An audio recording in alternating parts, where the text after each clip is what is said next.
Alrighty, so news of the week episode on this Monday evening, a late night edition, that is, because by the time this video is uploaded, it's already Tuesday on the East Coast. And what's kind of interesting about this week is that we didn't get as much news as we usually see for the past couple of weeks. I guess maybe as we're now heading into the beginning of the regular season, we're only less than a month in till the regular season begin. And then also a lot of teams have already had preseason camps. Some teams have already played a preseason match, and we also have the CONCACAF Champions Cup starting next week as well. We're starting to see a little bit of a slow transfer kind of rumor mill that we've seen in the past couple of weeks, and not as much signing as we've seen. But I say that, but the primary transfer window is going to be open relatively soon. So once it's open, I guess we'll probably get some more news. But just because we didn't get as much transfer rumors and signings as we've seen these last couple of days doesn't mean we didn't have one. And we had a major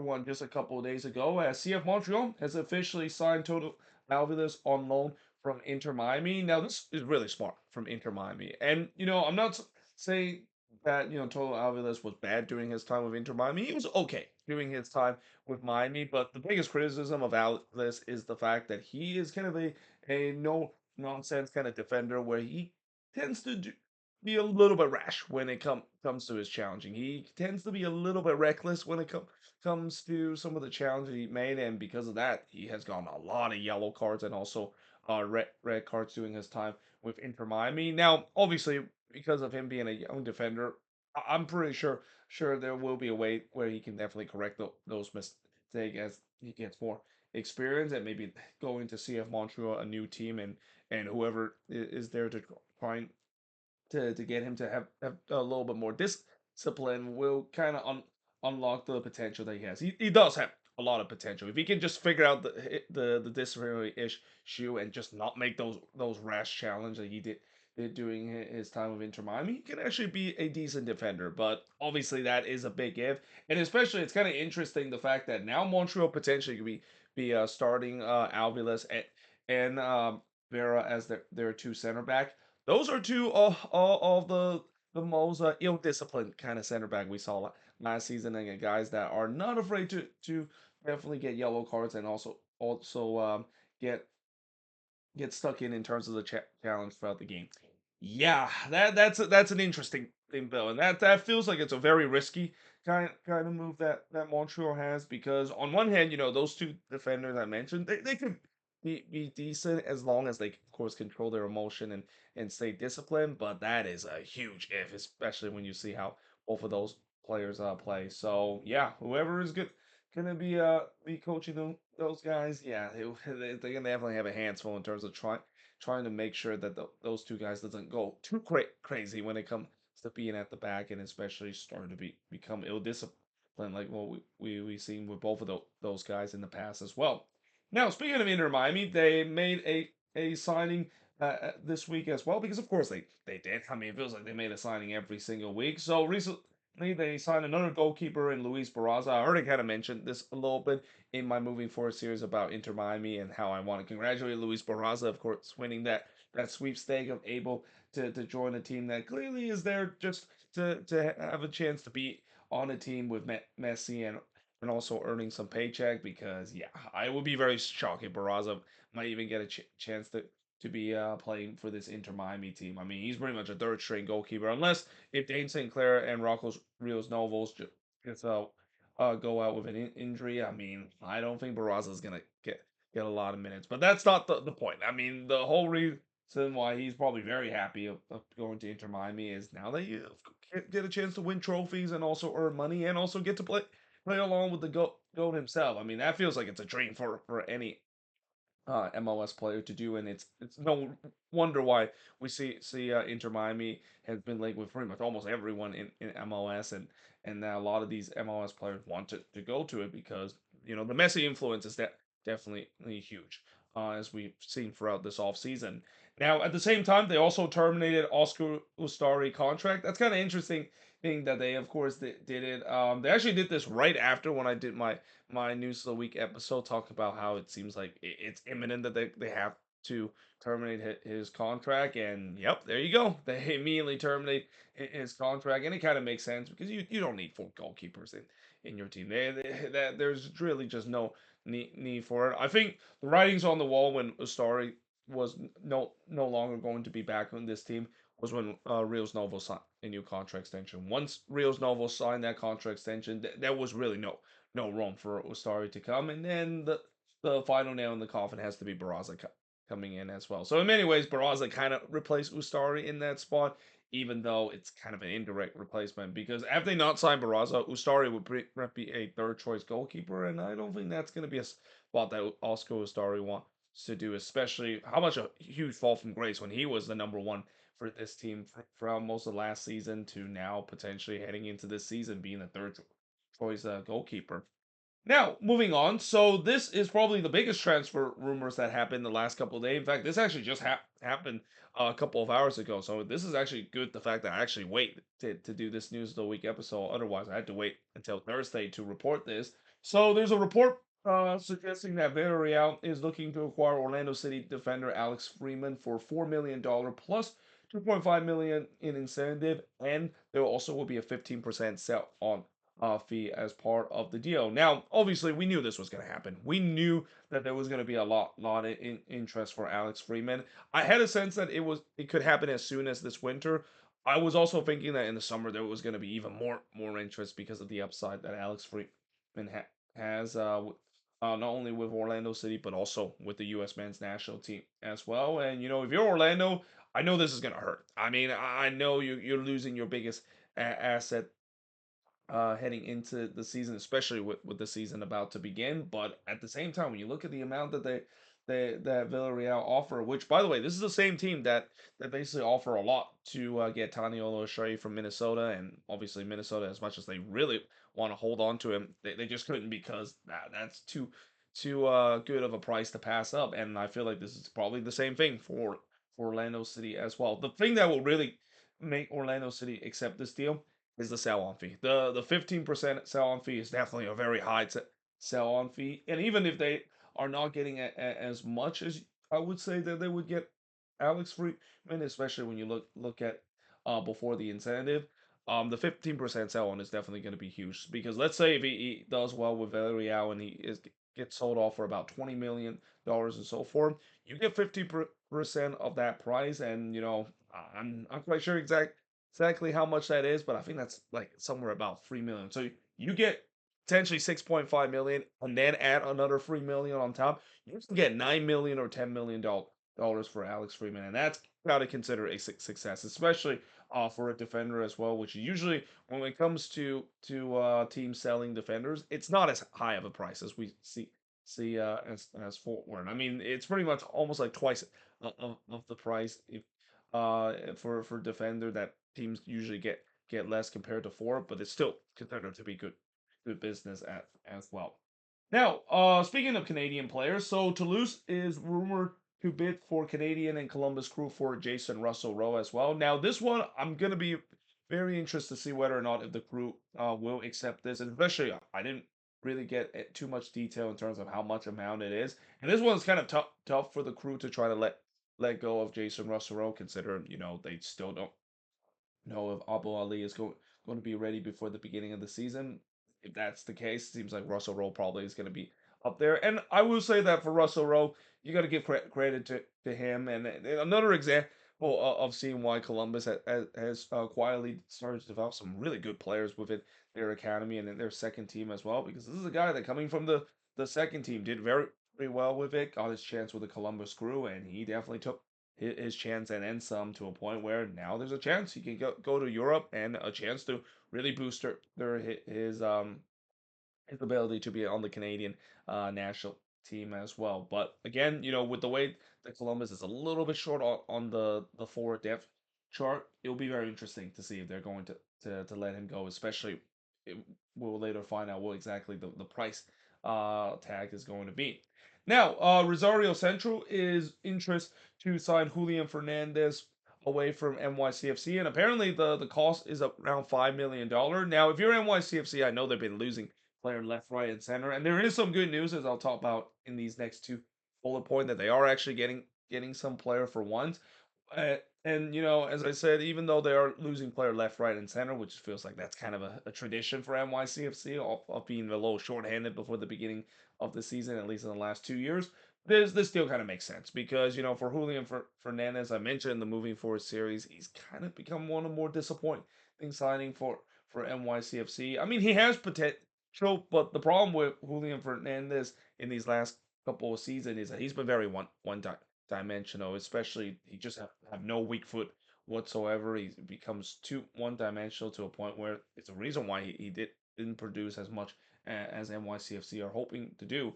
So as a result, this is a good chance for them to kind of cut ties, open a U22 spot, and especially for $5 million as well, that's a pretty good price for a guy that didn't really quite work out during his time with NYCFC. So we'll see whether or not if NYCFC will take that deal. But going to them, talk about some of the signings that they have, and this definitely will make NYCFC fans happy because yeah, it's not very often that this team usually does some business straight away, and especially find some replacement until probably the summer transfer window. But apparently they are finalizing a deal to sign Schalke for Musa Silia, and then they're also closing to sign Australian center back Kai Grinwin from the other parent club of City Football Group, that is Melbourne City. Now, starting with the Schalke forward Musa Silia, this it seems like it's probably going to be a direct replacement for Alonso Martinez. They've been looking for a number nine pretty much throughout the whole season, and we'll see whether or not if they of course find the answer with him. And then with the Australian center back Kai Truven, he's pretty much just going to be more for depth reason at the back, and not a big surprise because this team definitely needs some depth in most area. The back line is definitely one of the area, and seems like this would definitely be a good depth piece for them to do if they do complete this signing. Now, St. Louis, they are set to sign Rafael Santos from the Colorado Rapids, and I think this is a good signing for St. Louis. I mean, St. Louis, one of the things that they've been desperately need for these last couple of season is they need fullback depth, especially in the left back position. They've been having problems in terms of really getting a decent left back. I think they play Connor Wallen in that spot a couple of times, even though that's not really his natural position. And the same with Thomas Totland as well. They try to play him in that spot, even though that's not his natural position either. Well, now they're getting a guy that, he did pretty well doing his time with the Rapids. Did well doing his time with Orlando City as well before coming to the Rapids. I think this would be a very smart signing for St. Louis. And again, they really haven't had a lot of good left back in these last couple of years. Probably not since Anthony Marcanic, which I'm pretty sure they're kind of regretting letting him go, especially of how much he thrived with Minnesota. But this will be a good addition, and we'll see whether or not if this, of course, would complete. And then RSL, they have finally started to make some signings. So this is kind of one of the things that RSL fans would start getting frustrated because the team has been relatively quiet when it comes to the signings, and especially with them kind of going through a little bit of a transitional period, maybe going through a rebuild a bit. Well, now it seems like they finally woke up and started to sign a couple of players. First, they decided to sign Ghanaian international forward, and I believe it's Morgan Gullit. Right? I think that's how you pronounce. And they're also looking to sign Dutch central midfielder Steen Spearin from Bromby as well. Now, starting with the Ghanaian international forward, so the number nine position has been an area that RSL has been looking for. I know they recently got Olatunji this past season, but obviously they still need to have a decent number nine, and they're hoping that this is the guy to do so. Especially from what I heard, it seems like they're giving DP money, though. From what you also see with his production level, I mean, I don't know if that may be worth the DP tag, especially the price tag as well. It's not that cheap. It's $5 million. That is the report price tag. And then with their Dutch central midfielder Stian Sverian, from what I heard, Bromley fans were actually happy the fact that he is leaving the team. And anytime when you have a former team that is happy when a player left to go to another team, that's usually not a good sign. That usually means that he didn't really do well doing his time with Bromby. And especially, I think for RSL fans, one of the concern they have with this signing is the fact that, well, what's the point of us letting go of Brian Ojeda for a guy that is kind of unproven, because that feels like it's a bad move for them if they decided to just go with an unproven guy, even though they already have Brian O'Hain on this team. Now, I understand that this RSL team is kind of going through a transitional period. They're gutting part of their team. This is kind of one of the things I mentioned in the moving forward series where there's a decision that they have to make where maybe they have to gut the team and start over again in terms of building a core. But that being said, hey, there's a lot of risk in terms of doing that, and if you don't get it right, and especially with the way the RSL has been really poor when it comes to recruiting players from elsewhere in the last couple window, they haven't really done a good job when it comes to signing players from elsewhere. Yeah, I can understand why RSL fans are maybe a little bit skeptical in terms of some of the signings and maybe question in terms of the fact that is this front office even doing the right thing in terms of going for this rebuild, and when they are going for this rebuild, are they actually making some progress in terms of hoping that these players will be the right fit on the rebuild? Because if that's not the case, that's gonna definitely set the rebuild back. And that's also where you get a team that is just kind of stuck in the mud and stuck in mediocrity, as what we've seen with RSL have done in the last couple of years. Now, Orlando City, they are looking to sign Slovenian center back Dusan Stojic from a club in Poland that I cannot pronounce whatsoever. I think it's Jagiellonia, if that's how you pronounce. Again, anytime when it's a Polish team, yeah, unless if it's a well-known Polish team like Legia Warsaw, that is, yeah, good luck in terms of me trying to pronounce it. But yeah, this seems like it could be a good signing for Orlando. Orlando seems like they love Slovenian play. Lately. They definitely got their fair share of Slovenian player in the last couple of season, and this is definitely the latest edition of it. And this definitely is going to be the replacement for Rodrigo Schlegel. They need some center back depth after letting go of Schlegel and letting him go to Liga MX, which it's the right decision to make. I mean, Schlegel was not great last season to a point where Orlando City fans were kind of tired of seeing him being there, and they definitely need to have a better depth option. And from what I heard, it seems like this guy could be a better depth option than what they see Rodrigo Schlegel being one of their um their their backup center back in the depth chart. And then last but not least, MLS actually have partnered with controversial prediction market company Market. Now, this is the second sports league that we see that has partnered with this company. The NHL, of course, recently did that as well. And one thing I will say when it comes to prediction marketing company, I don't really know too much about them, but one thing I know for sure is that I'm seeing a lot of ads about them. I mean, I think Polymarket main competitor Kalshi, I've seen so much Kalshi at lately, and even then I still couldn't really understand what exactly it is. And from what I also heard about this is the reason why I put it controversial is because Polymarket was actually banned in the U.S. for the past couple of years, and apparently they violated, I think, the FTT something C something like that, something related to like the cryptocurrency commission that they violated. So that's why they were kind of being banned from the U.S. for a couple of years. I believe one of their high rank official got raided by the FBI because of all the legal issue that they had for the past couple of years. So yeah, when you're partnering with that kind of company that has some very controversial thing that they done and does not have a great reputation, at least in the last couple of years, and especially nowadays with the whole gambling situation kind of just completely out of control. Like I'm not a gambler, and I'm at times getting kind of tired of hearing like the ad about bet GM, or even every single time when I hear Kevin Egan mention about DraftKings, I almost just kind of mute that section or just not even pay attention to it because again, I'm not a gambler. I know some people that might be different, but I just think that with this whole sports betting thing that is going on, when it was kind of legalized, I thought maybe that might be a good thing and a chance for fans to kind of get more integrated with the sports, but in reality, it's actually kind of make things even more worse. And that again, I'm also kind of tired at times hearing like all the betting lines and stuff like that I have. I don't really care about it because, like I said, I'm not a gambler, and I will never be a gambler as well when it comes to sports betting itself.